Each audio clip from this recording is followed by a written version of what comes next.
Naghahanap ka ba ng pag-i-stayan dito sa Baguio? Yung tipong malapit sa lahat?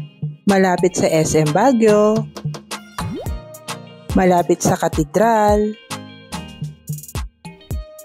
malapit sa Session Road, at malapit dito rin sa Burnham Park.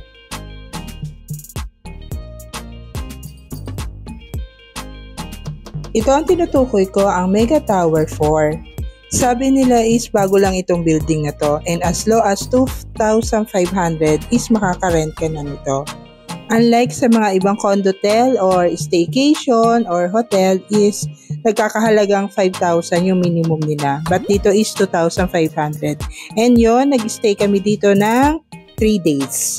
And kompleto na rin yung mga gamit sa loob. Meron diyang stove, meron ding ref, dishwashing soap, meron ding ref, and also yung microwave, oven, and also may mga plates, may utensil, yun, wala ka nahahanapin pa. And also, pwedeng hindi na rin kayo magdala ng towel kasi meron na rin sila dito, and yung mga toiletries nila. Yan, meron din silang TV, and kung sa wifi is walang problema. Malakas ang wifi nila dito.